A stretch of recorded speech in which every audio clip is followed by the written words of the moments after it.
Happy Friday, everyone. Hope everyone's doing well.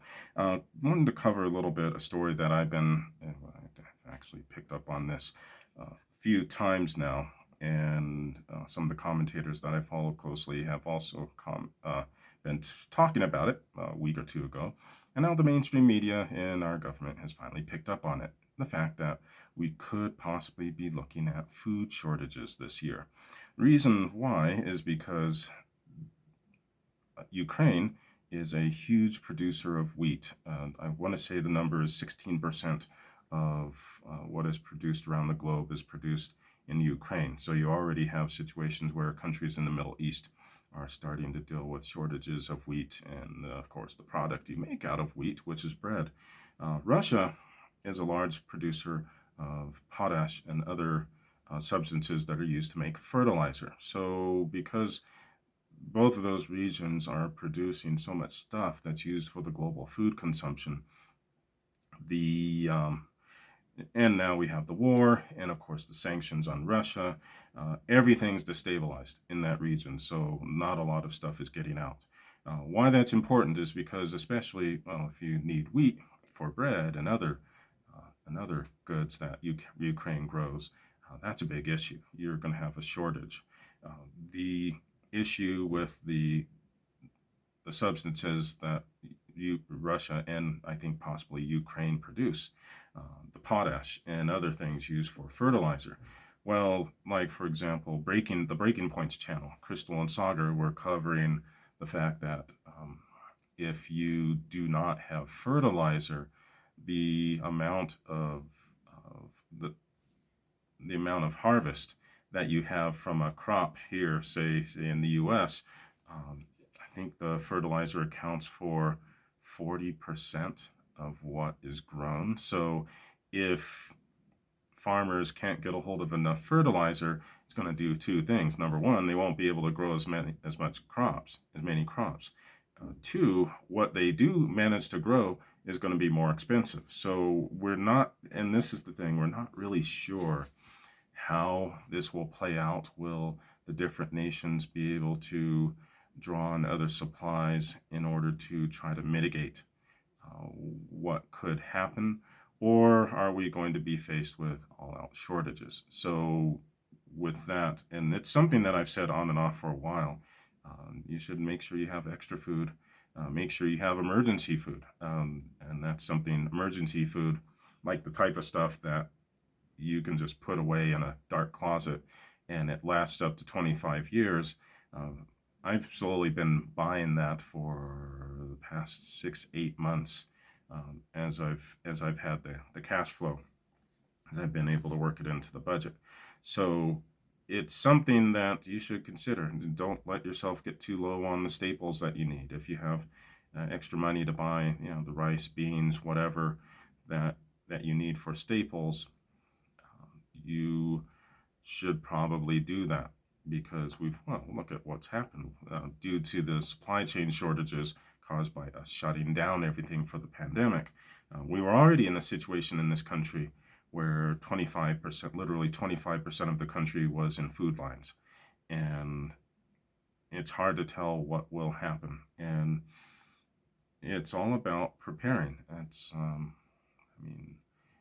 Everything that we read as kids, like the thing about the ant who's saving up for supplies. There are verses in Proverbs that talk about saving up and making sure you have enough.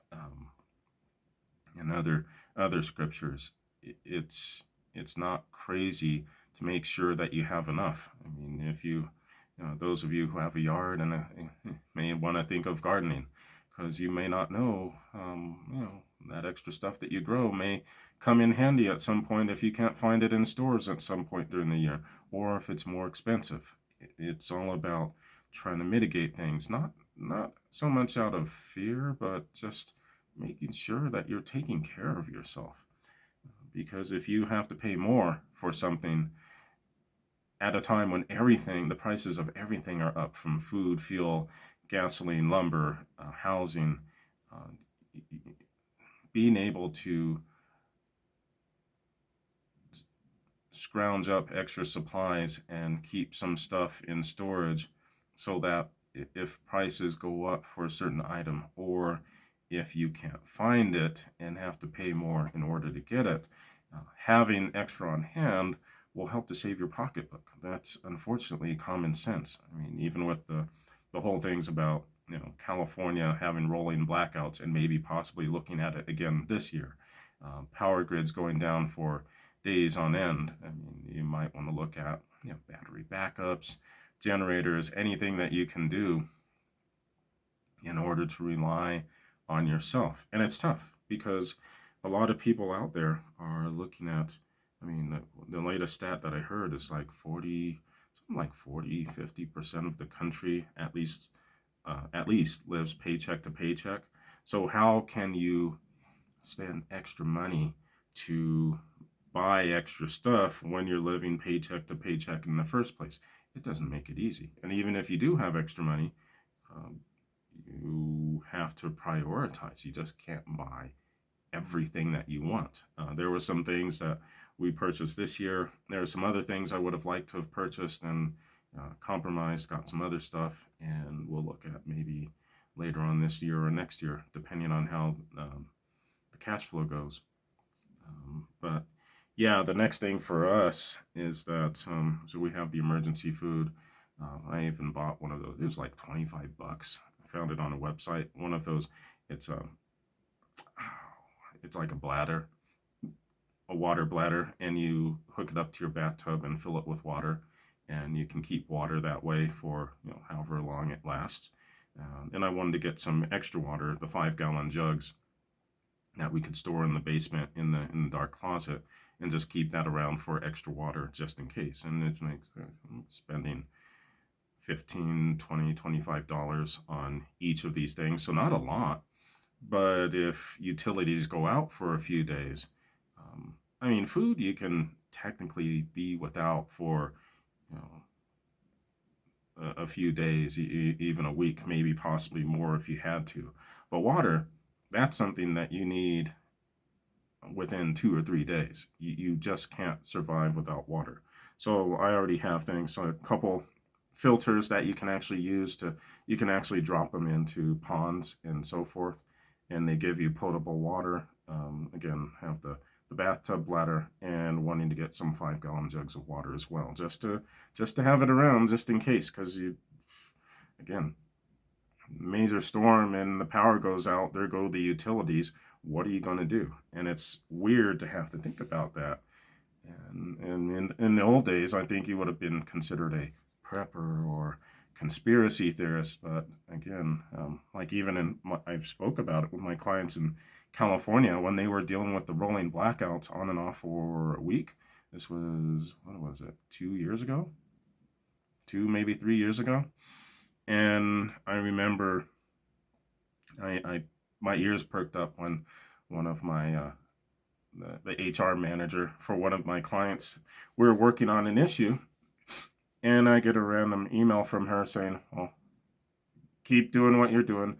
I'll be back in a little bit. I'm gonna drive around and charge my phone," because she didn't have any power in her office. And yeah, you don't think about that stuff until it happens, but what should you do beforehand?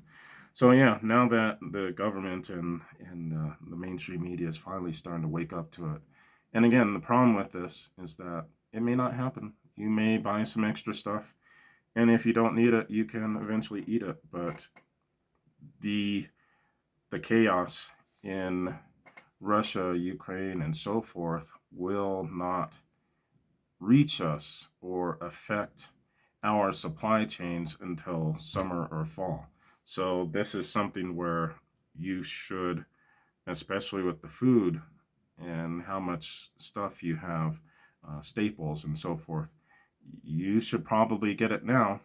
And if hearing things that we may have peace soon, maybe we'll have to see if Russia and Ukraine can find a common solution here. Well, obviously, the Ukraine's like, dude, you invaded us. What do you mean? Oh, let's talk about it. No, you freaking invaded us.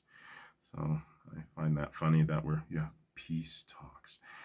Yeah, that's like the bully about to pummel you and saying, well, okay, let's have peace talks. Yeah, yeah, sure. Um, anyway, even if there is peace within the next couple weeks, the damage has essentially been done. We could be looking at the supply chain shortages and the supply chains being hit as far as food, especially wheat and the other products that Ukraine is known for, and fertilizer and the substances that produce fertilizer that come out of both Ukraine and Russia, because the damage has already been done. Um, we don't know. I don't think there's enough out there to say whether or not we'll be able to mitigate everything. And if we can't, you're going to start to see that come summer, fall, and into next year. That's when it's going to have the effect. So I would say whatever you're going to buy, whatever you can possibly get together in order to just make sure that your family has enough, you want to start gathering that stuff now, probably within the next couple months, maybe 3 months at the longest, because after that, if we do see an effect from this craziness, it's going to happen come summer, fall, and into the winter. So, all right, y'all take care. I will see y'all soon, and take care of yourselves.